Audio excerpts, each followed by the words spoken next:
इकडची लाईट चालू करून. Yes, good evening to all. Good evening. Good evening to all. तू तिकडे ठेव.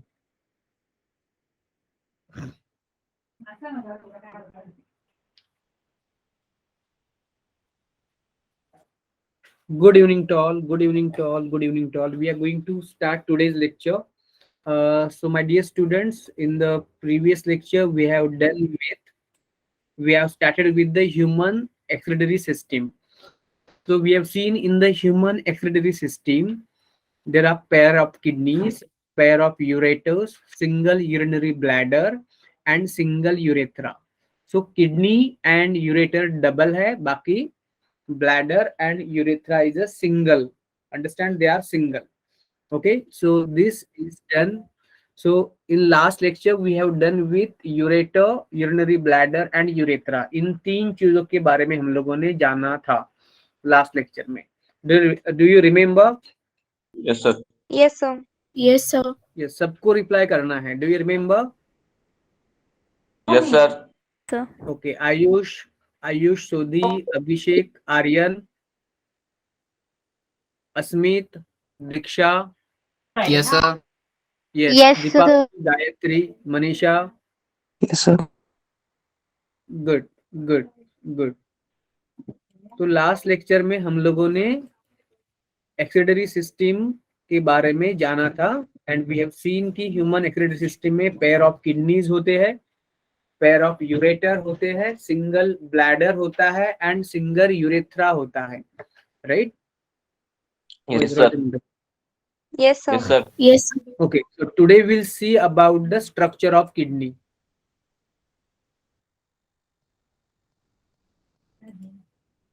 One second.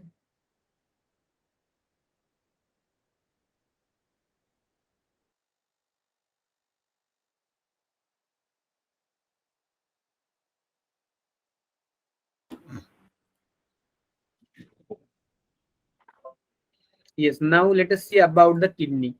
So what is kidney? Kidneys are main excretory organ because they are involved in the urine formation. Urine formation क्या है?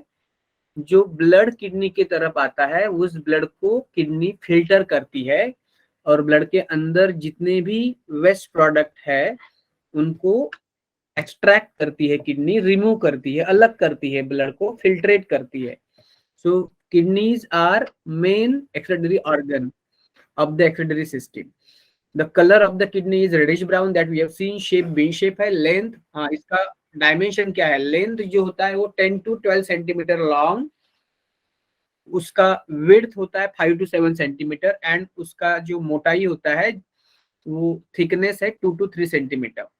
Weight approximately 120 to 170 grams in the adult, and already we have done with the position of the kidney from the T12 to L3 vertebra.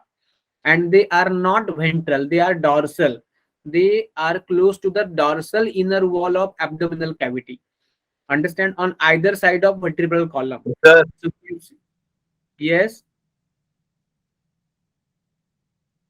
yes, क्या हुआ? Retroperitoneal मतलब दे peritoneum kidney के ventral surface पे है, dorsal surface पे नहीं है. Okay, peritoneum के बाहर की तरफ किडनी है और पेरिटोनियम के पिछले जगह पे किडनी, इसलिए हम लोग उसको रेट्रो मतलब back side. So kidneys are present at the back side of the peritoneum and we have seen right kidney जो है वो लोअर है due to the liver and left kidney जो है वो बॉडी के मिड लाइन से थोड़ी क्लोज है. एंड एक चीज बोलना रहेगा वो कि हमारे जो 11th and 12th pairs of ribs, हमारे बॉडी में कितने रिब्स होते हैं? 12 पेयर्स ऑफ रिब्स होते हैं. मतलब लेफ्ट साइड 12 रिब्स होते हैं, राइट साइड 12 रिब्स होते हैं. और जो रिब्स होते हैं वो डॉर्सली मतलब पीछे की तरफ, पीठ की तरफ वर्टिब्रल कॉलम को अटैच है और आगे की तरफ वो स्टर्नम को मतलब ब्रेस्ट बोन को अटैच है. लेकिन जो लास्ट वाली 2 रिब्स है 11th and 12th pairs, मतलब left 11 12 and right 11 12, they are attached to the vertebral column from the dorsal region, but on the ventral region they are not attached to the sternum. Okay, they are free, तो उसको हम लोग floating ribs बोलते हैं। पता है ना आपको फ्लोटिंग रिब्स के बारे में? They are Yes, called sir. As Yes, sir. They are called as floating ribs because they are not attached to the sternum on ventral side but they are attached to the dorsal side to the vertebral column, तो उनको floating ribs बोलते हैं। तो ये floating ribs है ना, वो आगे की तरह अटैच नहीं है स्टर्नम को, लेकिन पीछे की तरह डॉर्सल साइड में they are attach to the vertebral column, so they protect the kidney because kidney पीछे की तरफ है। So have you understood this thing? Yes, sir. Yes, sir. Yes, sir. One second.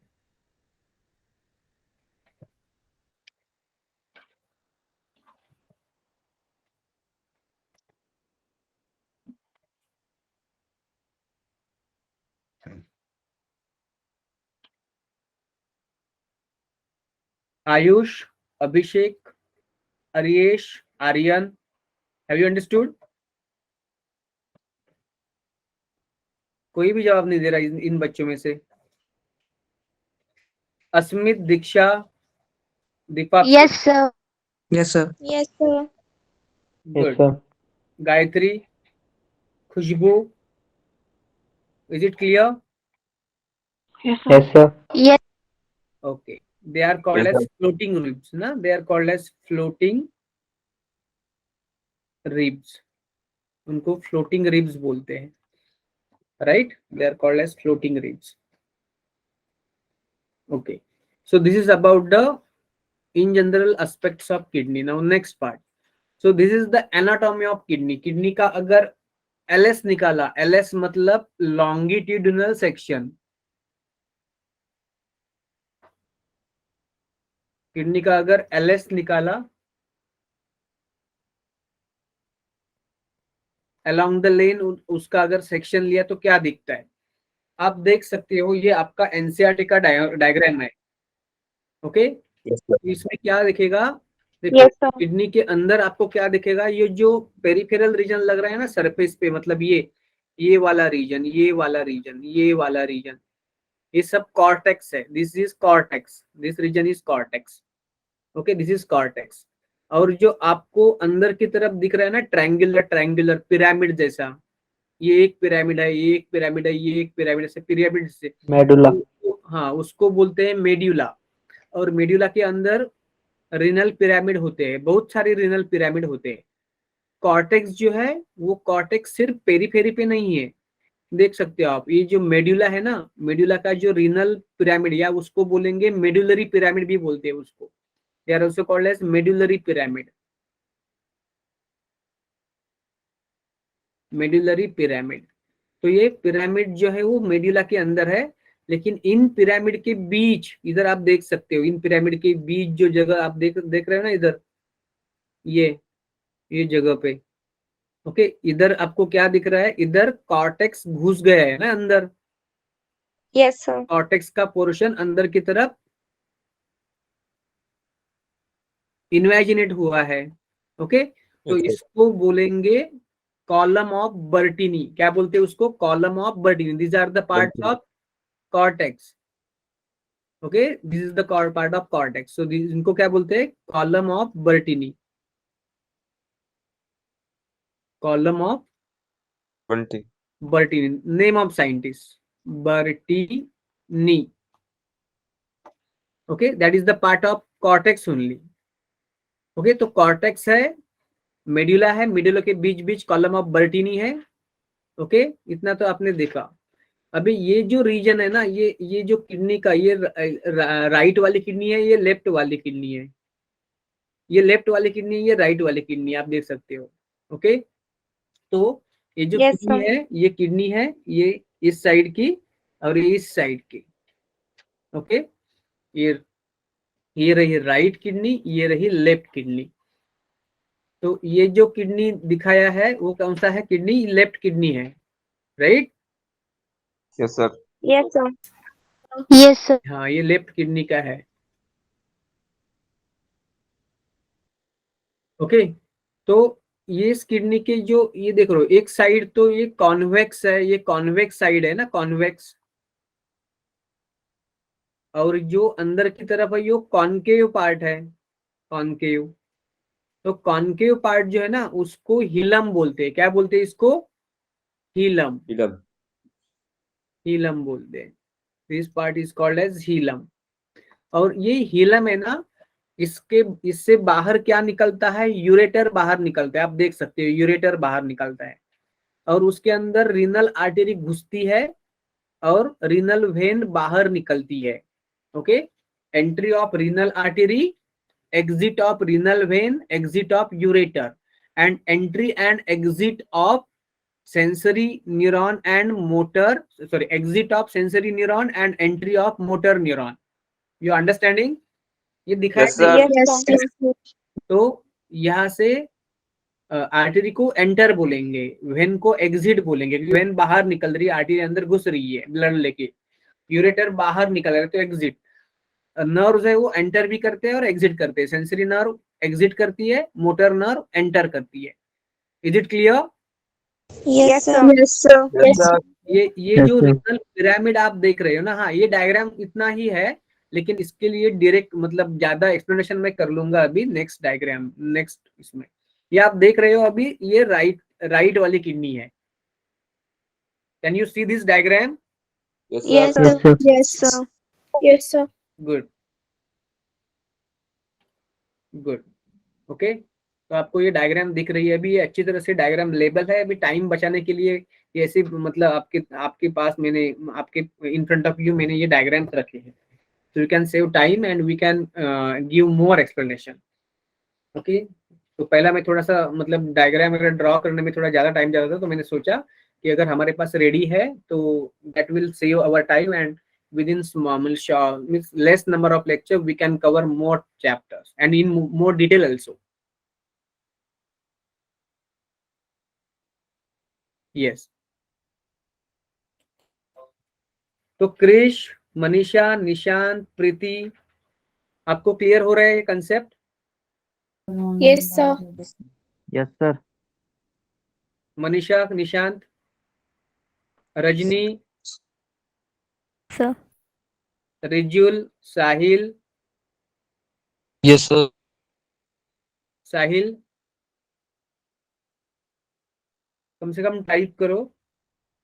Sameer Rajput, have you understanding? Are you understanding? Yes, Yes, sir. Good good. So ये diagram सब जगह पे मत देखो, अभी मैं जहां जहां पे आपको एक्सप्लेन कर रहा हूँ उस पॉइंट में देखो। Can you see my cursor? ना कर्सर दिख रहा है ना आपको? Yes, sir. Yes, sir. Good. Yes. देखो देखो ये क्या है? ये है, आप देख रहे हो इधर, ये क्या है? ये सारा कॉर्टेक्स है, right? Cortex, renal cortex. This is the renal cortex, you can see. Okay, ये आप दिख रहे हो रीनल कॉर्टेक्स है। This is the renal cortex. Done, it is the renal cortex. And उसके ये है डक्ट ऑफ बेलिनी। आपने देखा अभी डक्ट ऑफ बेलिनी, कॉर्टेक्स का रीजन जो मिडुला के अंदर घुस गया है। Is it clear? Yes, sir. Yes, sir. और ये जो आप देख रहे हो इधर, ये क्या है? ये है, ये पूरे सब क्या है? ये रीनल मेडुला या मेडुलरी पिरामिड, मेडुलरी पिरामिड है। Okay, this are medullary pyramid. इतना आपको clear? Yes, sir. Yes, sir. Okay okay okay. अब देखो,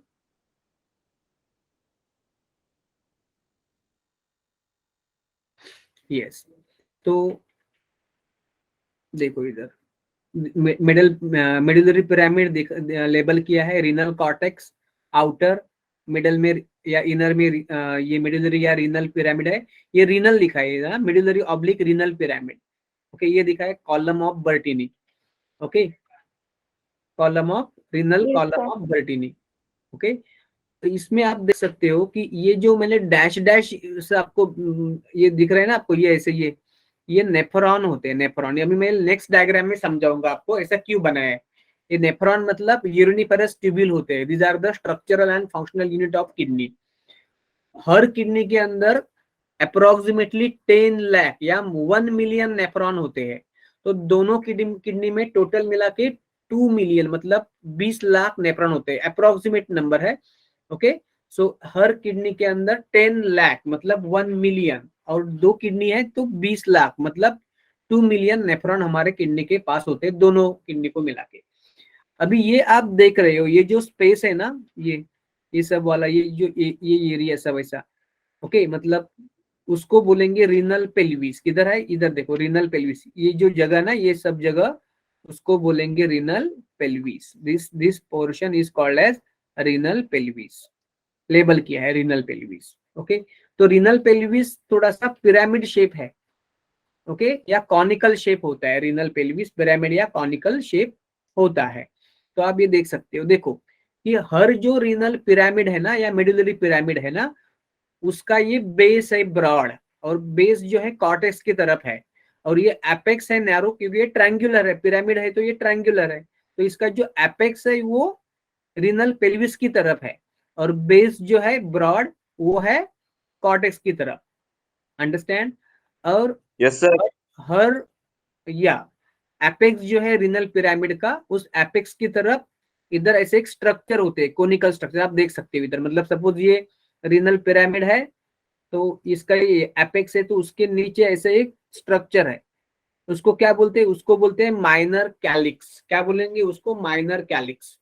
ओके, तो सपोज ये एक पिरामिड है, ये दूसरा पिरामिड है सपोज, ये और एक पिरामिड है सपोज, तो हर पिरामिड के नीचे आपको दिख रहा है ये क्या है, माइनर कैलिक्स होता है। क्या होता है ये, माइनर कैलिक्स। Minor calyx. और ओके, ये 2 से 3 माइनर कैलिक्स जोड़ के, सपोज ये 2 से 3 माइनर कैलिक्स जोड़ के एक बड़ा मतलब मेजर कैलिक्स बनता है। तो ये एक माइनर कैलिक्स है, ये दूसरा माइनर कैलिक्स है, ये एक माइनर कैलिक्स है, ये माइनर कैलिक्स है, और ये माइनर कैलिक्स को जोड़ के, सपोज ये है, ये है, और ये है, इसको जोड़ के एक बड़ा वाला क्या बना, मेजर कैलिक्स बना। क्या बना, मेजर कैलिक्स बना। सो 2 से 3 माइनर कैलिक्स को जोड़ के मेजर कैलिक्स होता है। और मेजर कैलिक्स जो है ना, देखो इसमें लिखा है माइनर कैलाइसिस कितने होते हैं, टोटल 10 से 20 होते हैं, और टोटल मेजर कैलाइसिस कितने होते हैं, 203। मतलब 203 माइनर कैलिक्स जोड़ के एक मेजर कैलिक्स बनेगा। और ऐसे पूरे सब टोटल मेजर कैलिक्स कितने होते हैं किडनी में, हर किडनी में 203। एक मेजर कैलिक्स में कितने माइनर कैलिक्स होते हैं, 2 to 3। देखो 1 major calyx is equal to 2 to 3 minor calyces. Minor calyces, calyx का प्लूरल होगा कैलाइसिस। ओके, और टोटल मेजर कैलिक्स कितने हैं, टोटल मेजर कैलिक्स किडनी में, हर किडनी में टोटल मेजर कैलिक्स कितने हैं, कैलाइसिस 203 है। और ये 200 2 to 3 मेजर कैलिक्स जोड़ के जो होगा उसको बोलेंगे रीनल पेल्विस। तो हर पैपिला के, सॉरी, हर पिरामिड के एपेक्स में एक माइनर कैलिक्स है। ऐसे 2 या 3 माइनर कैलाइसिस जोड़ के एक मेजर कैलिक्स बनेगा, और 1 2 3 ऐसे 2 या 3 मेजर कैलिक्स बन के एक पूरा जो बनेगा वो रीनल पेल्विस बनेगा। And renal pelvis further open होता है यूरेटर में। Have you understood? इतना क्लियर है आपको? Yes, Yes, sir. sir. Yes, Okay. sir. तो ये ना आप इसमें कंफ्यूज मत करो कि इधर भी 2 to 3 है, इधर भी 2 to 3 है, लेकिन ये अलग है। ये है एक किडनी के अंदर कितने मेजर कैलिक्स है, और एक मेजर कैलिक्स में कितने माइनर कैलिक्स है, वो दोनों का फिगर सेम है, लेकिन ये अलग है, ये अलग है, दोनों में कंफ्यूज मत होना। Clear? Yes, Yes, sir. sir. Yes, sir. Good good good. तो ये हमने देखा कि ये मेजर माइनर कैलिक्स वगैरह सब देख लिया। तो ये जो रीनल पेल्विस है ना, इधर जो सब सब major calyx, total major calyx कितने, 2 से 3 major calyx, sorry, 3 major calyx होते हैं। वो सब मेजर कैलिक्स मिलके जो रीनल पेल्विस बना है ना, वो फनेल शेप है, ब्रॉड फनेल शेप है, ऐसा होता है ये रीनल पेल्विस ऐसा होता है, ये ब्रॉड फनेल शेप होता है। ठीक है, broad funnel shape renal pelvis, और ये हिलम की अंदर की तरफ है। तो मैंने आपको बोला कि जो यूरेटर है और यूरिनरी ब्लैडर और यूरेथ्रा, इसके अंदर की लाइनिंग में क्या है, ट्रांजिशनल इपिथेलियम है।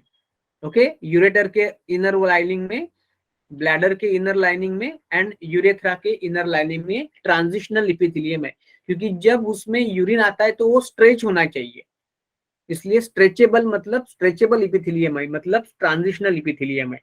ट्रांजिशनल इपिथेलियम कंपाउंड इपिथेलियम होता है, मल्टीपल सेल से बनता है, लेकिन जब वो स्ट्रेच होता है ना ऐसे, तो लगता है कि ये सिंगल लेयर ऑफ सेल से बना है, होता है मल्टीपल लेयर ऑफ सेल से, लेकिन वो ऐसा है कि वो स्ट्रेच हो सकता है, खींच सकते हैं, ऐसा डिस्टेंड हो सकता है। ओके, इलास्टिक है वो, तो खींच सकते हैं उसको। तो जब उसके अंदर यूरिन भरता है तो वो खींचना चाहिए, इसलिए इसके लिए उसके अंदर ट्रांजिशनल या स्ट्रेचेबल इपिथेलियम होता है, जो कि होता है कंपाउंड इपिथेलियम। ओके, लेकिन जब स्ट्रेच होता है तो लगता है कि ये सिंगल लेयर ऑफ या सिंपल इपिथेलियम है। ओके, तो ये जो रीनल पेल्विस है उसके अंदर भी ट्रांजिशनल इपिथेलियम है। तो ट्रांजिशनल इपिथेलियम टोटल 4 जगह पे है, एक तो रीनल पेल्विस, दूसरा यूरेटर के इनर लाइनिंग, तीसरा ब्लैडर का इनर लाइनिंग, और फोर्थ यूरेथ्रा का inner lining. Is it done? Yes, Yes, sir. sir. Yes, sir. Yes. Okay okay, Shagun, Tushar, Vansh, आपको क्लियर हो गया ये? Yes, sir. Yes, sir. Okay, Shagun, Katoch, is it clear to you? Preeti, Nishant, is it clear to you? Yes, sir. Yes, sir. Okay, Antariksh, Yes, sir. Good. Ayush, Basant, Ayush Sodhi, आपको समझ में आया? कम से कम बोलो यस नो, या रिप्लाई करो इधर टाइप करके, ऐसे ही मत मत मत, मत, मत बैठो। Deepak, Deepakshi, have you understood? Yes, sir. Yes, sir. Yes, sir. Good good. Okay, तो ये डायग्राम आपको समझ में आया ना? Yes, sir. Yes, sir.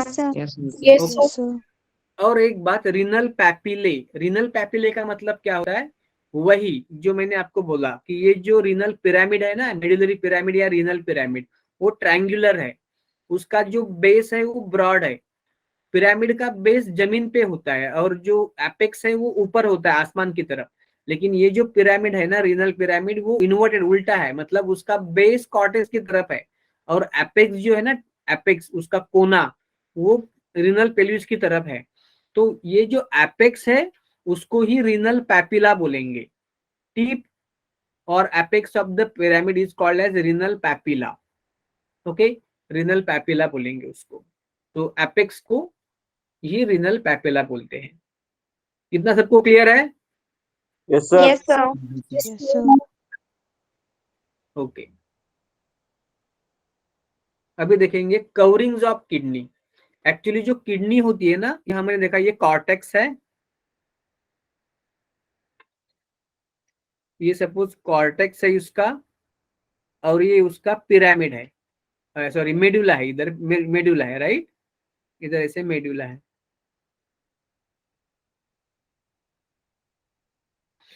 लेकिन किडनी का जो सरफेस है ना ऊपर, उसके लिए कवरिंग्स है, 3 कवरिंग्स है किडनी किडनी पर, renal capsule, adipose capsule and renal fascia.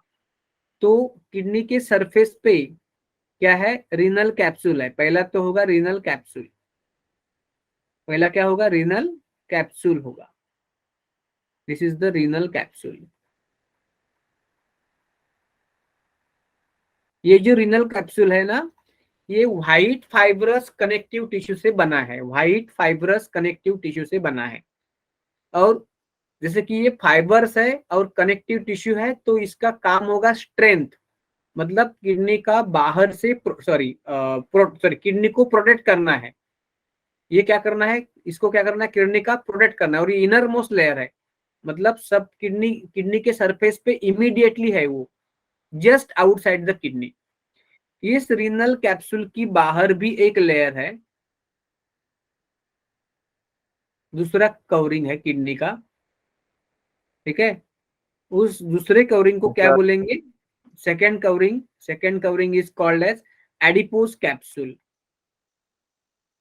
Adipose capsule, adipose मतलब ये फैट का बना है और इसका काम होता है शॉक एब्जॉर्प्शन। मतलब अगर किडनी को कोई मार लग रही है, उसको कोई मतलब मैकेनिकल इंजरी हो रही है, तो कुछ हद तक ये जो फोर्स है किडनी पर आ रहा, वो झेल सकता है।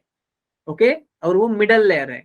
और सबसे बाहर जो और एक लेयर है, सबसे बाहर भी एक लेयर, एक्चुअली डायग्राम दिखाने के लिए इतना सब बड़ा लग रहा है आपको, लेकिन एक्चुअली ये मतलब एक दूसरे को चिपक के बैठते हैं वो। In renal capsule, adipose capsule and renal fascia. Renal fascia ये है आउटर मोस्ट, सबसे बाहर, और ये वो भी कनेक्टिव टिश्यू से बना है, रीनल फैसिया, ठीक है। So these are the coverings of the kidney. 1 minute.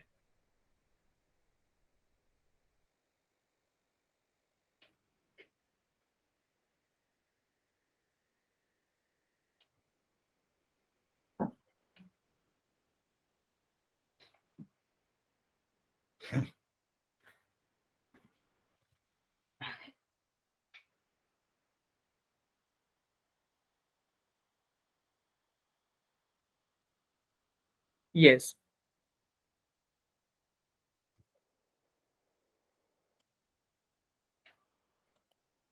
So these are the three coverings of the kidney. Okay, अंदर से बाहर की तरफ क्या है? रिनल कैप्सूल, उसके बाद रिनल एडिपोज कैप्सूल, सबसे बाहर है किडनी के रिनल फैसिया। ओके, तो hilum, yes sir hilum hilum हमें पता है, Yes, sir. हिलम ये नॉच है। ये कैसी नॉच है? लॉन्गिट्यूडिनल नॉच है। ओके, ट्रांसवर्स नॉच नहीं है। ट्रांसवर्स नॉच मतलब क्या? ये ऐसी ऐसी नॉच होगी, तो ये नॉच ऐसी है ना, ये जो नॉच है वो ऐसी नॉच नहीं है, ऐसी नॉच है, right? along the length of the Yes, sir. kidney, along the length of the Yes, sir. हर बात को समझ लो। So it is along the length of the kidney, so it is called as a longitudinal notch, and it is in the center of the inner concave surface through which, ये सब मैंने आपको बोल दिया है। Renal pelvis, broad funnel shape, ये भी बोला। रिनल पिरामिड 8 से 12 होते हैं। ओके, उसके टिप को बोलते हैं renal papillae. So this is done. Calyces अपने मैंने बोला आपको, projections of renal pelvis into renal papillae 12 to 15 minor है और 2 to 3 मेजर है। रिनल कॉलम्स ऑफ बर्टिनी बोला, यूरेटर, ये सब मैंने बातें आपको करी है। अभी यूरेटर के भी कवरिंग होते हैं, यूरेटर के भी 3 वॉल होते हैं, कवरिंग नहीं सॉरी, 3 वॉल होते हैं। आउटर लेयर को बोलते हैं एडवेंटिशिया, मतलब सपोज ये यूरेटर है, किडनी से आ रहे हैं, सपोज ये यूरेटर आ रहे हैं, तो ये जो यूरेटर है ना, इसके इसके मसल में, सॉरी इसके वॉल में 3 लेयर है। कौन से उसका टीएस निकाला, तो कौन से लेयर है? आउटर एडवेंटिशिया, वो व्हाइट फाइब्रस कनेक्टिव टिश्यू से बना है। उसके बाद है मिडल स्मूथ मसल, और इसके अंदर है transitional epithelium. Okay, transitional epithelium. So it is a outer most, then it is a second और मिडल, सॉरी सॉरी सर, क्या बनाइए,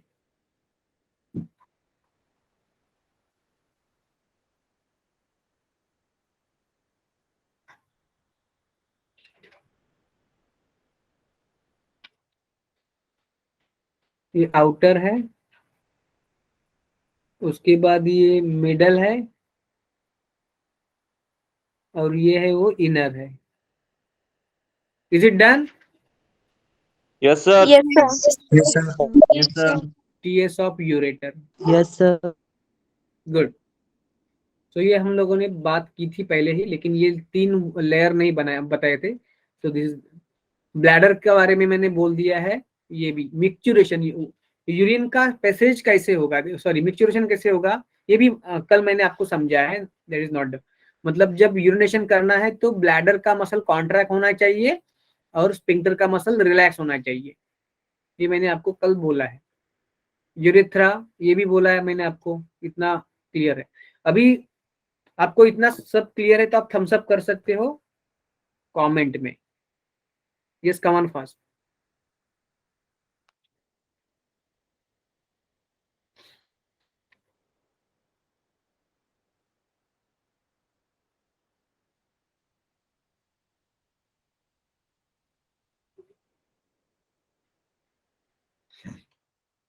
फैन वाजे वाटलागत नाही फॅन तिकडे घे मग तुला त्याचं ते तुला तिकडे घे म्हणून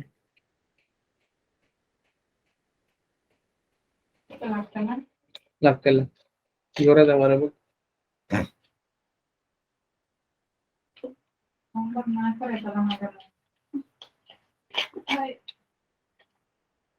गुड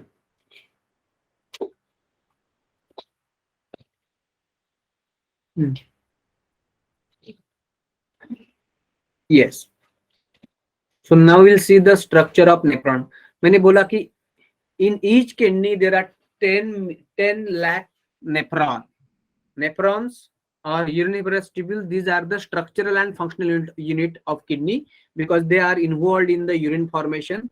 Okay, उस हर नेफ्रॉन का जो लेंथ है वो 3 सेंटीमीटर होता है और ये नेफ्रॉन कहाँ पे होता है देखो नेक्स्ट डायग्राम है क्या हाँ बोल दूंगा आपको मैं नेफ्रॉन का जो लोकेशन है वो कॉर्टेक्स के अंदर उसका थोड़ा सा हिस्सा होता है और थोड़ा सा हिस्सा होता है मेडुला के अंदर सपोज ये मैंने सपोज ये मेडुला ये पिरामिड बनाया सपोज ये पिरामिड है सपोज रीनल पिरामिड ये सपोज कॉर्टेक्स है तो ये जो नेफ्रॉन होता है नेफ्रॉन का थोड़ा हिस्सा कॉर्टेक्स के अंदर थोड़ा हिस्सा मेडुला के अंदर ऐसे डायग्राम बनाए थे ना clear Yes, sir. Okay Yes, sir. so partly in Yes, sir. cortex partly in medulla understood और हर नेफ्रॉन के दो पार्ट होते हैं ग्लोमेरुलस ये तो कॉर्टेक्स के अंदर होता है और दूसरा है रीनल ट्यूब्यूल जो है that is in the partly in the cortex and partly in the medulla मतलब इधर ग्लोमेरुलस होगा और बाकी का जो रीनल ट्यूब्यूल है ये उसका थोड़ा सा हिस्सा कॉर्टेक्स में थोड़ा सा हिस्सा मेडुला में होगा अंडरस्टूड तो will see what are Yes, the different parts of the renal tubule के क्या क्या पार्ट होते हैं नंबर 1 बाउमेंस कैप्सूल देखेंगे हम लोग देखेंगे डायग्राम देखते हैं देखो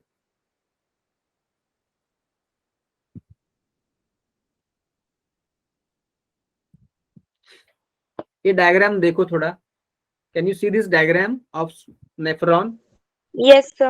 Yes, sir. Yes, sir. ये मेडुला और कॉर्टेक्स भी दिखाया है डायग्राम में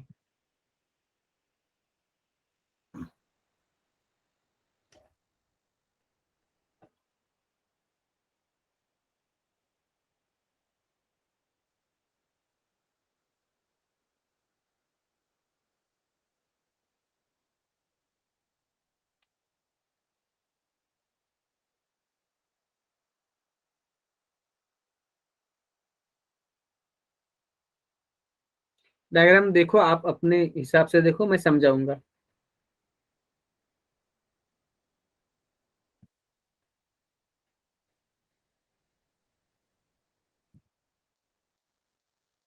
यस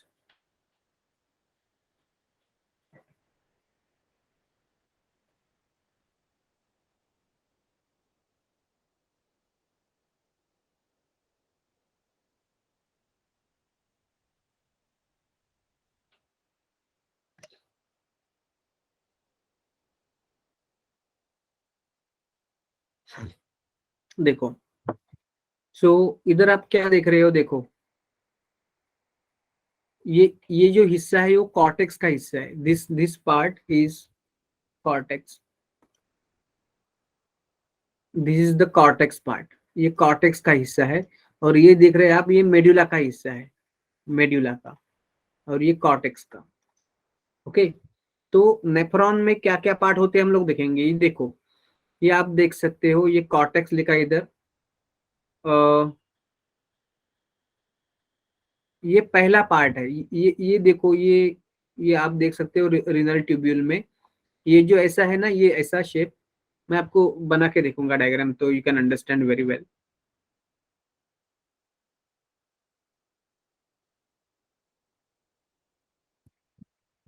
ब्लैंक स्लाइड आपको दिख रही है Yes, sir. Yes, sir. Okay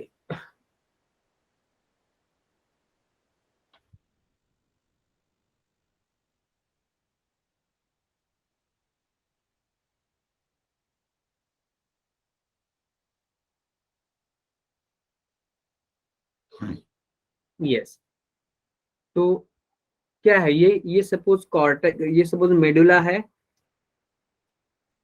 ये सपोज कॉर्टेक्स है तो आप क्या देख रहे हो नेफ्रॉन में, इधर में सेपरेट लिख रहा हूं अभी। रीनल ट्यूब्यूल का क्या क्या हिस्सा होता है, ये है Bowman's capsule, this is the Bowman's capsule. Bowman's capsule के बाद क्या होता है, पीसीटी होता है, पता है ना आपको, Yes, Yes, sir. sir. That is called as proximal convoluted tubule. उसके बाद है descending limb of loop of Henle. उसके बाद है ascending limb of loop of Henle, मतलब लूप ऑफ हेनली। उसके बाद है DCT, distal convoluted tubule. Okay, तो ये क्या है, ये है बाउमैन्स कैप्सूल, बाउमैन्स कैप्सूल। ये है पीसीटी, प्रॉक्सिमल कन्वोल्यूटेड ट्यूब्यूल। ये है लूप ऑफ हेनली, ये डिसेंडिंग लिम्ब है, ये असेंडिंग लिम्ब है। और ये है DCT, distal convoluted tubule. Convoluted का मतलब कॉइल्ड, तो पीसीटी और डीसीटी भी दोनों भी कॉइल्ड है, लेकिन ज्यादा कॉइल्ड कौन है पता है आपको, ज्यादा कॉइल्ड कौन सा होता है, कौन होता है, पीसीटी या डीसीटी? दोनों कॉइल्ड है, कन्वोल्यूटेड मतलब कॉइल्ड, लेकिन ज्यादा कॉइल्ड कौन होता है, पीसीटी होता है, highly coiled as compare to DCT. Done, clear? Yes, sir. Yes, Yes, sir. sir. Yes, sir. उसके Yes, sir. बाद क्या आएगा, इधर क्या आएगा, कलेक्टिंग डक्ट, क्या बोलते हैं उसको, कलेक्टिंग डक्ट। लेकिन एक बात ध्यान रखो, ये जो कलेक्टिंग डक्ट है ना, ये एक नेफ्रॉन का हिस्सा नहीं है, क्योंकि इस कलेक्टिंग डक्ट के अंदर बहुत सारे नेफ्रॉन ओपन होते हैं, बहुत सारे डीसीटी ओपन होते हैं, मतलब अलग अलग नेफ्रॉन के बहुत सारे डीसीटी उसके अंदर ओपन होंगे। Is it done? Yes, Yes, sir. sir. Yes, okay, sir. Yes, sir. Collecting duct को हम यूरिनिफेरस ट्यूब्यूल का या नेफ्रॉन का हिस्सा, पार्ट नहीं मानेंगे, क्योंकि एक नेफ्रॉन में एक बाउमैन्स कैप्सूल होगा, एक पीसीटी होगा, एक लूप ऑफ हेनली होगा, एक डीसीटी होगा। लेकिन कलेक्टिंग डक्ट जो है, ये एक कलेक्टिंग डक्ट के अंदर बहुत सारे नेफ्रॉन के डीसीटी ओपन होते हैं। ओके, बहुत सारे, सब के नहीं बोल रहा हूं मैं, बहुत सारे नेफ्रॉन के DCT, distal convoluted tubule open होते हैं। तो collecting duct is not the part of any particular nephron या uriniferous tubule. Is it clear? Is it done? Yes, Yes, sir. sir. Yes, sir. देखो, Yes, Sir. sir. Yes, sir. क्या देखा था कि ये हमारा हार्ट था, ये हार्ट का वेंट्रिकल, ये एट्रिया है, ये लेफ्ट वेंट्रिकल से सिस्टमिक आर्टरी बाहर गई, क्लियर, और वो नीचे की तरफ आई, पता है ना आपको, ऐसे नीचे आती है, पता है ना? Yes, sir. Yes, sir. हाँ, ये डॉर्सल, इसके अलग अलग ब्रांच होती है, अलग अलग, इधर भी अलग अलग ब्रांच होती है। ओके, अलग अलग ब्रांच होते हैं, एक ब्रांच इधर से भी होती है, वो हार्ट को ही जाती है, उसको अब बोलते हैं कोरोनरी आर्टरी। ओके, ये अभी आर्टरी नीचे नीचे की तरफ ये आ रही है, तो इसको हम लोग बोलेंगे डॉर्सल आर्टरी, डॉर्सल पार्ट से, डॉर्सल सरफेस से जा रही है नीचे, डॉर्सल आर्टरी पीठ की साइड से आ रही है, डॉर्सल एओर्टा या आर्टरी बोलेंगे। ये जो डॉर्सल आर्टरी जब नीचे आती है, तो इसके दो साइड में क्या होते हैं, दो किडनी होते हैं ना, इधर एक किडनी है Yes, sir. और इधर Yes, sir. दूसरा किडनी है। ओके, दूसरा किडनी है, तो इसका दो ब्रांच बनेगा इधर, two branches will form, this will be the right renal right renal artery and this will be the left renal artery. Clear है?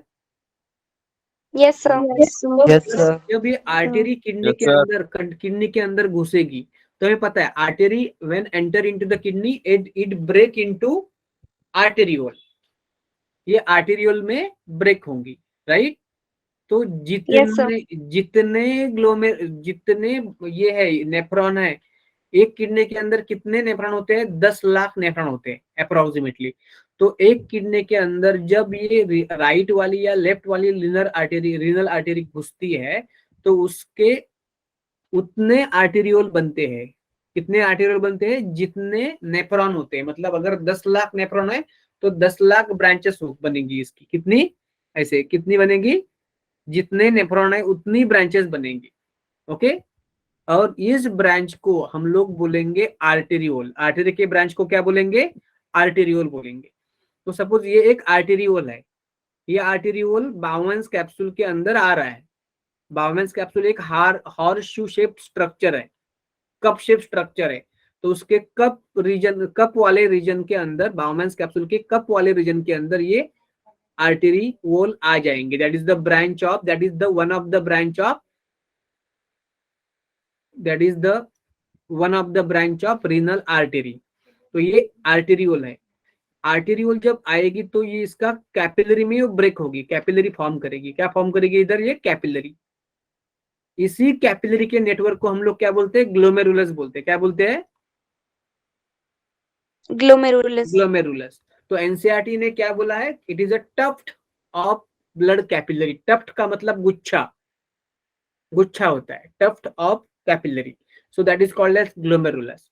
अभी नॉर्मली क्या होता है, जब आर्टेरियोल ब्रेक होता है कैपिलरी में और कैपिलरी रीयूनाइट होती है तो वेन बनती है, वेन्यूल बनता है, पता है ना? Artery divide into Yes, arteriole, sir. arteriole divide into capillary, capillary reunite into venual and venual reunite into vein। लेकिन ये जो कैपिलरी है ग्लोमेरुलस वो अलग टाइप की कैपिलरी है। क्योंकि क्या होगा, ये देखो, ये आर्टेरियोल है, ये आर्टरी की ब्रांच है, इसलिए उसको बोलेंगे आर्टेरियोल। आर्टेरियोल ब्रेक होगा, ग्लोमेरुलस मतलब कैपिलरी में, ब्लड कैपिलरी में, कैपिलरी में ये ब्रेक होगा और फिर ये कैपिलरी यूनाइट होगी तो वेन्यूल नहीं बनेगा, तो तब भी आर्टेरियोल ही बनेगा। ये भी है आर्टेरियोल, तो ये अलग आर्टेरियोल है। आर्टेरियोल ब्रेक होके कैपिलरी बनता है, कैपिलरी यूनाइट होके वेन्यूल बनता है, लेकिन इधर वेन्यूल नहीं बनेगा, इधर आर्टेरियोल ही बनेगा। ये आर्टेरियोल जो लग रहा है ना, वो आर्टेरियोल आ रहा है, ओके, आ रहा है, ऑक्सीजनेटेड ब्लड लाके आ रहा है। किसमें आ रहा है ये? इसमें बाउमेंस कैप्सूल के अंदर की जगह में आ रहा है। तो अगर आ रहा है ग्लोमेरुलस सॉरी इसके पास, बाउमेंस कैप्सूल के पास या नेफ्रॉन के पास, इसलिए उसको बोलेंगे एफरेंट। क्या बोलेंगे? Afferent. You understanding? Yes, sir. ये Yes, भी sir. आर्टेरियोल ही है, ये भी आर्टेरियोल है, लेकिन ये बाउमेंस कैप्सूल से दूर जा रहा है, तो इसको बोलेंगे इफरेंट। क्या बोलेंगे? इफरेंट। Friend. Efferent arteriole. और एफरेंट आर्टेरियोल जो होता है उसका डायमीटर बड़ा होता है, लेकिन इफरेंट आर्टेरियोल का डायमीटर छोटा होता है। इतना ध्यान रखो आप। नॉर्मली कैपिलरी यूनाइट होके वेन्यूल बनते हैं, लेकिन यहाँ पे ये जो ग्लोमेरुलस ऐसी कैपिलरी है कि वो यूनाइट होके वेन्यूल नहीं बनेगा, वेन नहीं बनेंगे, वो फर्दर आर्टेरियोल ही बनेगा, लेकिन उस आर्टेरियोल का डायमीटर छोटा होगा और ये आर्टेरियोल निकल रहा है बाउमेंस कैप्सूल से बाहर, तो इसको बोलेंगे इफरेंट आर्टेरियोल। दूसरा क्या डिफरेंस है कि नॉर्मल जो रेगुलर कैपिलरी होती है ना, वो कैपिलरी क्या करती है, अपने अंदर का जो ब्लड होता है उस ब्लड का ऑक्सीजन वो टारगेट सेल को देती है और टारगेट सेल का कार्बन डाइऑक्साइड उससे लेती है, मतलब ऑक्सीजन एंड कार्बन डाइऑक्साइड का एक्सचेंज करती है। एम आई राइट? नॉर्मल कैपिलरी क्या करती है? Yes, sir. Exchange of gases. sir. अपने पास जो ऑक्सीजनेटेड ब्लड है, वो ऑक्सीजनेटेड ब्लड का ऑक्सीजन वो टिश्यू को देती है, टारगेट टिश्यू को, और उसका CO2 वो अपने पास लेती है, एक्सचेंज ऑफ गैसेस। लेकिन ये जो ग्लोमेरुलस की कैपिलरी है वो ऐसा नहीं करने वाली। It is not involve in exchange of gases. Afferent देखो, ये सिस्टमिक ये जो डॉर्सल आर्टरी है वो सिस्टमिक आर्टरी है, तो उसके अंदर ब्लड कैसा होगा? ऑक्सीजनेटेड या डीऑक्सीजनेटेड? कैसा होगा ब्लड? लेफ्ट वेंट्रिकल से Oxygenated. लेफ्ट वेंट्रिकल से निकल Oxygenated. रहा है ना, तो क्या होगा? ये ऑक्सीजनेटेड ब्लड होगा ना, O2 ब्लड। मतलब Yes, sir. Yes, sir. Arteriole के अंदर जो ब्लड जा रहा है वो कैसा है? ऑक्सीजनेटेड ब्लड है ना, ये O2 वाला ब्लड है Yes, कि sir. नहीं? O2 ब्लड है। और इफरेंट आर्टेरियोल जो निकल रही है वो कौन सा उसके पास कौन सा ब्लड है? ऑक्सीजनेटेड ब्लड है या डीऑक्सीजनेटेड ब्लड है? Deoxygenated. नहीं, बिल्कुल नहीं। देखो मैंने क्या बोला, ग्लोमेरुलस पे करेगी क्या या एक्सचेंज ऑफ गैसेस होगा क्या? Glomerulus capillary exchange of gases करती नहीं है ना, मैंने बोला आपको। और अगर उसको Yes, sir. करती होगी तो हम उसे आर्टेरियोल बोलते क्या? हम इसे वेन्यूल बोलते हैं ना। Yes, sir. देखो आप ना ये सब लॉजिक समझ के पढ़ लो तो आपको सब इजी हो जाएगा। ओके, क्यों क्यों इससे क्या बोला है, क्या आपका दिमाग जागता रहना चाहिए, सिर्फ आंखें जागती रहनी चाहिए, भी दिमाग भी जागता रहना चाहिए। तो मोस्टली हमारा दिमाग सोया हुआ होता है, आंखें जागती हुई रहती है, तो हमें लगता है कि हमारी पढ़ाई हो गई, लेकिन ये ऐसी बात नहीं होती। देखो, इसको आर्टेरियोल बोला है, इसका मतलब उसके अंदर भी ऑक्सीडेटेड ब्लड ही है। अगर उसके अंदर DO2 ब्लड होता तो उसको क्या बोलते, वेन्यूअल बोलते। ओके, और मैंने अभी बोला कि ग्लोमेरुलस की कैपिलरी ऑक्सीजन CO2 का एक्सचेंज नहीं करती, मतलब वो एफरेंट आर्टेरियोल के अंदर ऑक्सीडेटेड ब्लड है, कैपिलरी के अंदर भी ऑक्सीडेटेड ब्लड है, ग्लोमेरुलस के अंदर ऑक्सीडेटेड ब्लड है, एंड इफरेंट आर्टेरियोल के अंदर भी ऑक्सीजनेटेड ब्लड ही है। अंडरस्टूड?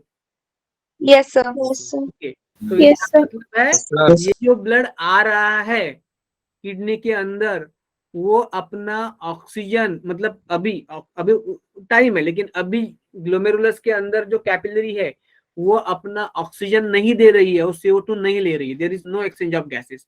तो इसलिए जो ब्लड इधर से इधर आ रहा है अपन आर्टेरियोल से, वो भी O2 वाला है, और बाहर निकल रहा है इस इफरेंट से, वो भी O2 वाला ही है, मतलब there is no exchange of gases here. बाकी कैपिलरी में क्या होता है, कैपिलरी के अंदर कौन सा ब्लड होता है, ऑक्सीडेटेड या डीऑक्सीडेटेड? आर्टेरियोल के अंदर ऑक्सीडेटेड होता है, वेन्यूअल वेन के अंदर DO2 होता है, डीऑक्सीडेटेड। तो कैपिलरी, नॉर्मल कैपिलरी की बात कर रहा हूँ, नॉर्मल कैपिलरी के अंदर कौन सा ब्लड होता है, ऑक्सीडेटेड या डीऑक्सीडेटेड? कैपिलरी क्या करती है, ऑक्सीजन देती है टिश्यू को, और टिश्यू से CO2 लेता है ना। Yes, sir. तो Yes, sir. Capillary, normal capillary जो है उसके अंदर कौन सा ब्लड होगा, ऑक्सीडेटेड ब्लड होगा या डीऑक्सीडेटेड ब्लड होगा? डीऑक्सीजनेटेड। दोनों तरफ का ब्लड होगा, दोनों टाइप का ब्लड होगा, क्योंकि वो क्या कर रही है, एक हाथ से अपना ऑक्सीजन दे भी रहा है, क्योंकि उसके पास जो ब्लड आ रहा है वो ऑक्सीजन लेके आ रहा है ना, और ब्लड का फ्लो तो कंटिन्यू है, ऐसा नहीं है कि ब्लड ने आया था ऑक्सीजन दिया और अभी खत्म, ऐसा नहीं है, पीछे से भी ब्लड आ रहा है ऑक्सीजन लेके। तो उसके अंदर दोनों टाइप का ब्लड होता है, ऑक्सीडेटेड ब्लड भी होता है और डीऑक्सीडेटेड ब्लड भी होता है। क्यों ऑक्सीडेटेड? क्योंकि वो ऑक्सीडेटेड ब्लड लाई थी, और उसमें से कुछ ऑक्सीजन दे रही है टिश्यू को, और टिश्यू से CO2 निकल रहा है, वो ले रही है। तो लेकिन उसके पास कंटिन्यूस सप्लाई है, ऑक्सीजनेटेड ब्लड उधर से आ रहा है और CO2 वाला ब्लड उधर इधर से ओवेन से निकल रहा है। तो नॉर्मल कैपिलरी के अंदर दोनों टाइप का ब्लड रहेगा। ओके, लेकिन ग्लोमेरुलस कैपिलरी जो है, ग्लोमेरुलस कैपिलरी स्पेशल कैपिलरी है, उसके अंदर कौन सा ब्लड है, ऑक्सीडेटेड ब्लड है, डीऑक्सीडेटेड ब्लड है, या दोनों टाइप का ब्लड है, मिक्स ब्लड है? नॉर्मल कैपिलरी में मिक्स ब्लड होता है, लेकिन ग्लोमेरुलस की कैपिलरी में कौन सा ब्लड होगा, ऑक्सीडेटेड होगा, डीऑक्सीडेटेड होगा, या मिक्स ब्लड होगा? Oxygenated. ऑब्वियसली ऑक्सीडेटेड ब्लड होगा। वेरी गुड, ऑक्सीडेटेड ब्लड ही होगा। तो आपको ये ध्यान, आपको ये बातें समझ आ रही है कि नहीं? Yes, sir. Yes, Yes, sir. sir. देखो, मैं इतना भी कह सकता था ना 2 मिनट में कि एपरेंट आर्टेरियोल ने ब्लड ले आया, उसमें से ब्लड का फिल्टर हुआ और वो ब्लड वापस जा रहा है, लेकिन ये सब बातें आपको क्लियर नहीं होती। Understood? Yes, Yes, sir. sir. और इस बातों पे भी क्वेश्चन आते हैं MCQ के, आप देख लो पिछले वाले आते हैं क्वेश्चन। ओके, तो ये बात अलग है बाकी के कैपिलरी से। ओके, तो Yes, sir. हमारे माइंड में क्वेश्चन आ सकता है कि अगर ये कैपिलरी जो है ग्लोमेरुलस की बाउमेंस कैप्सूल के अंदर, वो अगर ऑक्सीजन CO2 एक्सचेंज नहीं कर रही है, तो कौन सी कैपिलरी किडनी वाला CO2 बाहर निकाल रही है और किडनी को टिश्यू को, किडनी के सेल्स को ऑक्सीजन दे रही है? ये तो क्वेश्चन आपके माइंड में आ सकता है।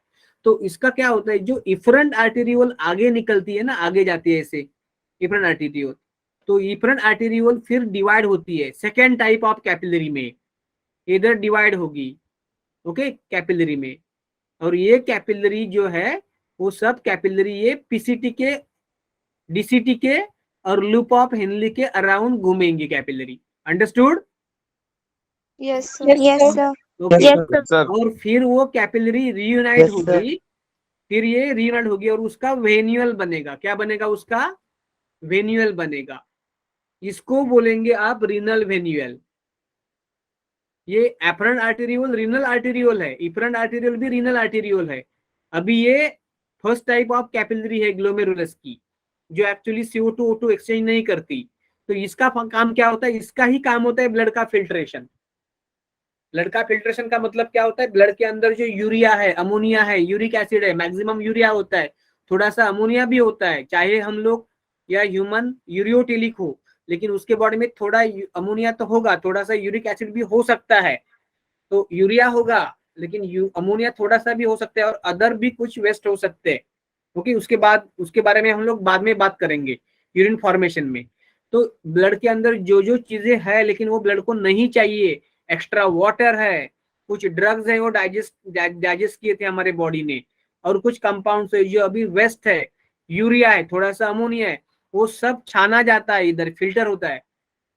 तो ग्लोमेरुलस फिल्ट्रेशन करती है, ऑक्सीजन CO2 एक्सचेंज नहीं करती। और जो रीनल इफरेंट आर्टेरियोल बाहर निकली थी उसके अंदर भी ऑक्सीडेटेड ब्लड था, वो बाद में डिवाइड हो गई कैपिलरी, और वो कैपिलरी का नेटवर्क बना, किसके अराउंड बना, प्रॉक्सिमल कन्वर्टेड ट्यूबल के अराउंड बना, डिस्टल कन्वर्टेड ट्यूबल के अराउंड बना, और ये LOH के लूप ऑफ हेनली के अराउंड भी इसका नेटवर्क बना कैपिलरी का। तो ये जो इफरेंट आर्टेरियोल आगे गई, वो उसने, ये ट्यूब्यूल है ना पूरा, PCT है, लूप ऑफ हेनली, DCT है, ये ट्यूब्यूल है। एक्चुअली बाउमेंस कैप्सूल भी ट्यूब्यूल है, लेकिन बाउमेंस कैप्सूल को अलग सा कैपिलरी है ग्लोमेरुलस का। ओके, तो बाकी का जो पार्ट बचता है, रीनल ट्यूब्यूल क्या क्या है, रीनल ट्यूब्यूल में क्या क्या होता है, आता है, पहला होता है बाउमेंस कैप्सूल, दूसरा होता है PCT, तीसरा होता है लूप ऑफ हेनली, और लास्ट होता है DCT। Collecting duct is the separate part, it is not the part of the nephron, it is the part where many more nephron open और यूनिफरस ट्यूब्यूल ओपन। तो ये Bowman's capsule जो था first part of the renal tubule, tubular है ये, इसलिए renal tubule. तो first part that is Bowman's capsule, इसको तो उसको कैपिलरी मिल गई है ग्लोमेरुलस की, लेकिन जो PCT है, DCT है और लूप ऑफ हेनली है, उसके अराउंड भी कैपिलरी है, और वो कैपिलरी किसकी है, एफरेंट आर्टेरियोल की है, इफरेंट आर्टेरियोल की है, बोलो। PCT, DCT और लूप ऑफ हेनली के अराउंड जो कैपिलरी है उस किसकी कैपिलरी है, एफरेंट की है या इफरेंट रीनल आर्टेरियोल की है? कम ऑन, हेलो, क्या हुआ, चुप क्यों हो गए आप? सर क्वेश्चन रिपीट Yes, करना। sir. अरे क्या बोला सर मैंने, क्वेश्चन रिपीट करो। जो PCT, DCT, loop of Henle के अराउंड कैपिलरी का नेटवर्क है ना, वो किसका है, एफरेंट आर्टेरियोल का नेटवर्क कैपिलरी का नेटवर्क है या इफरेंट आर्टेरियोल का कैपिलरी का नेटवर्क है? Sir efferent arteriole. इफरेंट का, क्या इफरेंट या afferent? Sir efferent. Different. Efferent. और ग्लोमेरुलस को जो नेटवर्क मिला है कैपिलरी का, वो किसका है, एफरेंट का है इफरेंट का? हाँ, ये एफरेंट। एफरेंट का, मतलब इधर इधर दो टाइप के कैपिलरी है, एक है एफरेंट आर्टेरियोल वाला। देखो, ग्लोमेरुलस का जो कैपिलरी का नेटवर्क है वो इफरेंट का नहीं है, एफरेंट का है, एफरेंट आ रही है और एफरेंट टूट रही है, एफरेंट टूट रही है मतलब डिवाइड हो रही है, उसको बोलेंगे ग्लोमेरुलस। और ग्लोमेरुलस कैपिलरी यूनाइट होके बन रहा है इफरेंट आर्टेरियोल। तो glomerulus is not the network of efferent arteriole, it is the blood capillary network of afferent arteriole. और जो ये बाकी का रीनल ट्यूब्यूल है, मतलब PCT, लूप ऑफ हेनली और DCT, उसके अराउंड जो कैपिलरी का नेटवर्क है वो है इफरेंट आर्टेरियोल का। Is it done? Yes sir. Yes Yes, sir. Yes, sir. सब क्लियर है, Yes, सब sir. कॉन्सेप्ट क्लियर है, yes sir. Yes, yes sir. एकदम साफ क्लियर हो रहे हैं? Yes, yes sir. Sir. Yes sir. yes, sir. Good. अभी इस कैपिलरी के नेटवर्क तो एफरेंट कैपिलरी के नेटवर्क तो हमने ग्लोमेरुलस नाम दे दिया। ओके, इसको नाम क्या देंगे, ये जो इफरेंट आर्टेरियोल का नेटवर्क है, PCT का, DCT के अराउंड और LOH के अराउंड, उस सब को बोलेंगे पेरीट्यूबुलर कैपिलरी नेटवर्क। क्या बोलेंगे इसको, क्या बोलेंगे, सबको क्या बोलेंगे, पेरी मतलब सराउंडिंग, ट्यूबुलर मतलब ट्यूबुल के, कैपिलरी मतलब कैपिलरी, एन मतलब नेटवर्क, PTCN क्या बोलेंगे उसको, जो इफरेंट आर्टेरियोल का नेटवर्क है around PCT, LOH and DCT, उसको बोलेंगे peritubular capillary network. Is it done? Yes sir. Yes, sir. Yes sir. और फिर ये पेरीट्यूबुलर कैपिलरी नेटवर्क जो है वो आगे जाके यूनाइट होता है और उसका वेन्यूल बनता है। ओके, और ऐसे बहुत सारे वेन्यूल आते हैं, हर नेफ्रॉन से, हर पेरीट्यूबुलर कैपिलरी नेटवर्क से वेन्यूल आते हैं, मतलब 10 लाख नेफ्रॉन है तो 10 लाख आएंगे एक किडनी में, और वो फिर सब यूनाइट होंगे और वो उसका बनेगा रीनल वेन, उसका क्या बनेगा, रीनल वेन बनेगा। और ये रीनल वेन उसके बाद बाहर निकलेगा ऐसे, पता है ना? Yes, Yes. sir. और ये रीनल वेन उसके बाद यहाँ पे ज्वाइन होगा। ये लेफ्ट वाला रीनल वेन है, ये राइट वाला रीनल वेन है। ये right and left renal vein जुड़ के होगा, क्या होगा? इंफीरियर वेना केवा में जाके वो ओपन होगा, और इंफीरियर वेना केवा ऐसे ऊपर जाएगा और ये राइट एट्रियम के अंदर ओपन होगा। क्लियर? उसको किडनी के रीनल वेन भी मिलेंगे और बाकी के ऑर्गन के भी जो इंफीरियर पार्ट में है उसके भी वेन मिलेंगे। Is it done? Yes, sir. Yes, sir. Yes, sir. Yes, Yes, sir. आपको इतना क्लियर है तो आप थम्स अप कर सकते हो। आपको इतना क्लियर कंसेप्ट हो रहा है तो आप थम्स अप कर सकते हो। Fast fast, come on fast.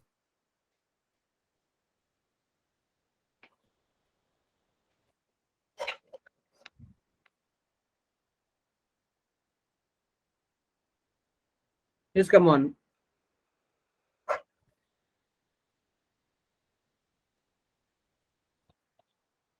वंश, शगुन, समीर, रिजुल, Yes, sir. रजनी, प्रीति, 4-5 नाम मिल लिए, एक ही Yes, बच्चा बोला yes. Nishant, Manisha, Yes, sir. Manisha, Krish, okay good. Deepak, Deepakshi, Yes, sir. Yes, sir. Diksha, Asmit, yes, sir. Good good. देखो अभी इस डायग्राम पे आते हैं। देखो तो ये देखो, ये लिखा इधर एफरेंट आर्टेरियोल, ये है ग्लोमेरुलस, ये है इफरेंट आर्टेरियोल। देखो ये है पीसीटी। देखो ये glomerulus, Bowman's capsule, PCT cortex में है। उसके बाद वो लूप ऑफ हेनली का डिसेंडिंग पार्ट है, लूप ऑफ हेनली का असेंडिंग पार्ट है। वो लूप ऑफ हेनली पूरा किसमें है? बाउमेंस कैप्सूल, सॉरी इसमें मेडुला में है। और उसके बाद डीसीटी भी कहाँ पे है? कॉर्टेक्स में है। और डीसीटी ओपन हो रहा है कलेक्टिंग डक्ट। तो कलेक्टिंग डक्ट इधर देख रहे हो आप, तो हर कलेक्टिंग डक्ट में अलग अलग नेफ्रॉन के डीसीटी ओपन होंगे। तो DCT of many nephron open into collecting duct. और कलेक्टिंग डक्ट का थोड़ा सा हिस्सा कॉर्टेक्स में है और थोड़ा सा हिस्सा इसमें मेडुला में भी है। Is it clear? Yes, sir. Yes, sir. Yes, sir. Glomerulus के अंदर हाई प्रेशर मतलब ग्लोमेरुलस को और एक वर्ड है, उसको बोलेंगे हाई प्रेशर कैपिलरी बेड। मतलब उसके अंदर जो ब्लड है ना वो आर्टरी से आ रहा है, इसलिए उसके अंदर ब्लड में बहुत प्रेशर होगा, तो उसको बोलेंगे high pressure capillary bed. Okay, high pressure capillary bed. तो दैट इज द ग्लोमेरुलस। उसके बाद बाउमेंस कैप्सूल है। बाउमेंस कैप्सूल ये कप शेप्ड होता है, एंटीरियर पार्ट पे डबल वॉल्ड है। आप देख रहे हो बाउमेंस कैप्सूल का ये ऐसा डबल वॉल्ड है। देखो ये अंदर का वॉल है, उसको बोलेंगे विसरल, और ये बाहर का वॉल है, उसको बोलेंगे पैराइटल वॉल। देखेंगे आगे उसके बारे में। तो वो ये डबल वॉल्ड है, अंडरस्टूड। और ये उसके बाद ये लूप ऑफ हेनली, ये लूप ऑफ हेनली है पूरा कॉर्टेक्स में। ओके, तो माल्पीजियन ट्यूब्यूल मतलब क्या? देखो हमने अभी क्या देखा कि रीनल ट्यूब्यूल जो है ना, रीनल ट्यूब्यूल में क्या क्या पार्ट है? पहला है बाउमेंस कैप्सूल, बाद में पीसीटी, बाद में लूप ऑफ हेनली, और बाद में डीसीटी। तो इसको बोलेंगे रीनल ट्यूब्यूल। अभी रीनल ट्यूब्यूल जो था उसका जो पहला पार्ट था बाउमेंस कैप्सूल, उसके अंदर ग्लोमेरुलस आ गया है ना, ग्लोमेरुलस। क्लियर? तो जो ग्लोमेरुलस है Yes, sir. वो रीनल ट्यूब्यूल का पार्ट नहीं है। रीनल ट्यूब्यूल का पार्ट क्या है? बाउमेंस कैप्सूल से डीसीटी तक। कलेक्टिंग डक्ट भी नहीं है और ग्लोमेरुलस भी नहीं है रीनल ट्यूब्यूल का हिस्सा। तो ग्लोमेरुलस प्लस बाउमेंस कैप्सूल जो है उसको बोलते हैं माल्पीगियन बॉडी। क्या बोलेंगे? माल्पीगियन बॉडी। तो ग्लोमेरुलस प्लस बाउमेंस कैप्सूल को बोलेंगे माल्पीगियन बॉडी। ओके, तो नेफ्रॉन में दो Yes, पार्ट sir. होते हैं। नेफ्रॉन में दो पार्ट होते हैं। पहला पार्ट क्या होगा? ग्लोमेरुलस। दूसरा पार्ट क्या होगा? Renal tubule. और माल्पीगियन बॉडी में दो पार्ट है, पहला पार्ट है ग्लोमेरुलस, दूसरा पार्ट है बाउमेंस कैप्सूल। उतने ही पार्ट को माल्पीगियन बॉडी बोलते हैं। पहला ग्लोमेरुलस, दूसरा बाउमेंस कैप्सूल, इसलिए दोनों ही पार्ट को माल्पिगियन बॉडी बोलते हैं। तो देखो क्या क्या टर्म बोला, पहले तो रीनल ट्यूब्यूल। रीनल ट्यूब्यूल क्या है? Bowman's capsule, PCT, loop of Henle, DCT.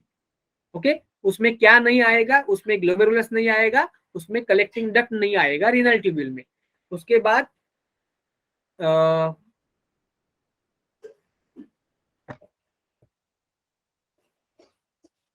माल्पिगियन body क्या होता है? Glomerulus plus Bowman's capsule.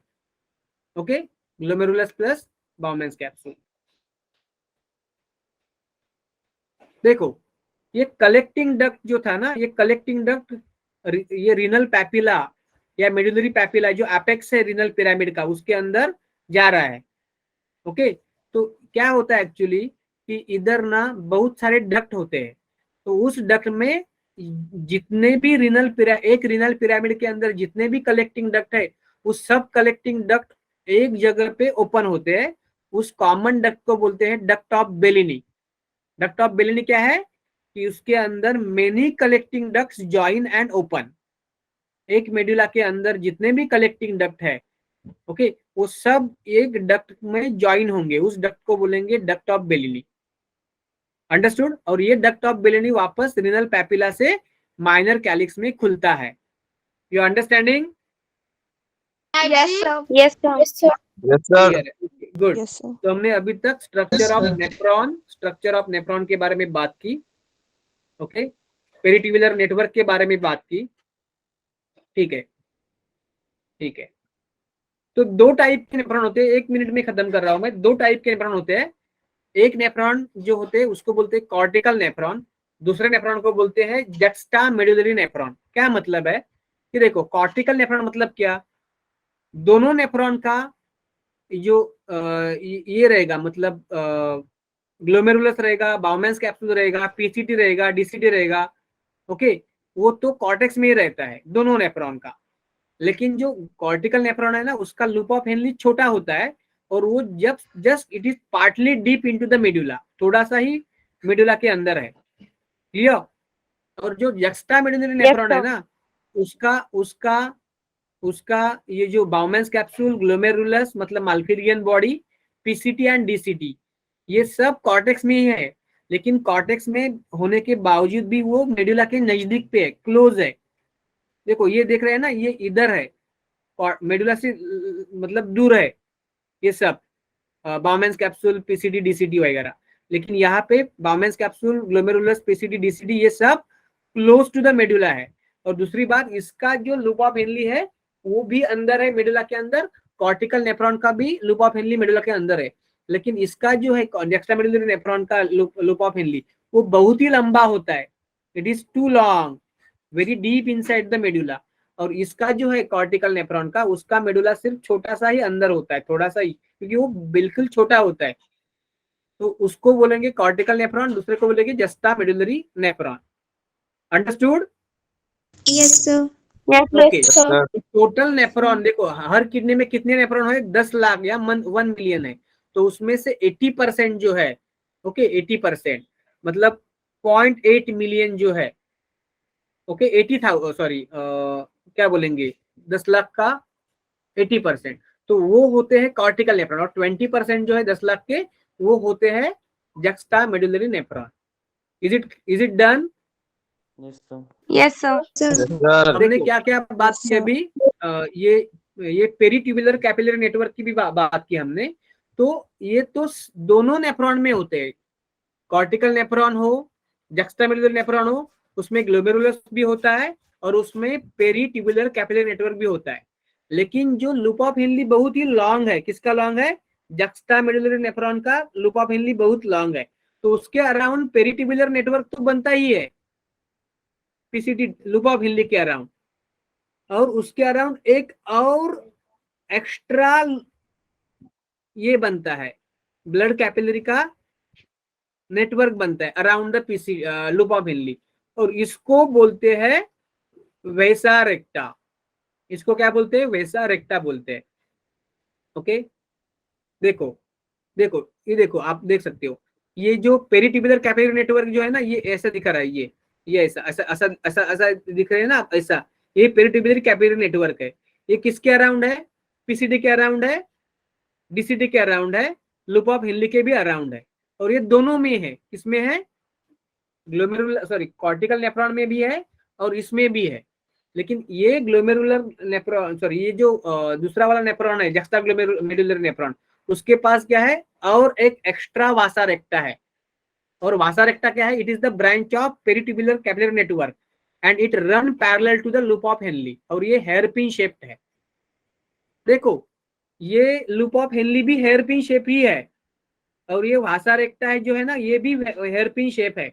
लेकिन एनसीईआरटी ने क्या लिखा है? लूप ऑफ हेनली को क्या बोला है? हेयरपिन शेप, और वासा रेक्टा को यू शेप्ड बोला है। तो आपको वैसा ही आंसर लिखना है। वासा रेक्टा का शेप पूछा तो इसका बोलना है यू शेप, और इसका जो अगर पूछा शेप लूप ऑफ हेनली का तो उसको लिखना है, उसको क्या लिखना है? You hairpin shape. ओके, इसको हेयरपिन शेप बोलना है। ठीक है, हम लोग रुकते, बहुत टाइम हो गया, आपका नेक्स्ट लेक्चर भी है, तो thank you for joining. Okay, thanks for joining. आपको क्लियर हो गया कंसेप्ट? ये Yes, Yes, sir. sir. Yes, Yes, sir. sir. Nephron तक हम लोगों ने क्लियर करा है, नेफ्रॉन तक। नेक्स्ट टाइम जब हम लोग आएंगे ना, तो थोड़ा सा नेफ्रॉन के बारे में और सोचेंगे, और ये तो सब मैंने क्लियर करवाया आपको, ये सब क्लियर करवाएगा। ओके, फॉर्मेशन ऑफ यूरिन बोले देखेंगे, फॉर्मेशन ऑफ यूरिन, ठीक है, और थोड़ा सा पार्ट देखेंगे नेफ्रॉन का। ओके ओके, रुकते, thank you, thanks for joining. Yes, sir. आपको क्लियर है तो आप थम्स अप कर सकते हैं और लेफ्ट हो सकते हैं। यस, थम्स अप करो, लेफ्ट हो जाओ fast. Good night, sir. Good night. Sorry मैंने आज लेट हो Good गया, night. आज कल Good मेरे night, को sir. लेक्चर शायद नहीं मिलने वाला, इसलिए। Yes, good night.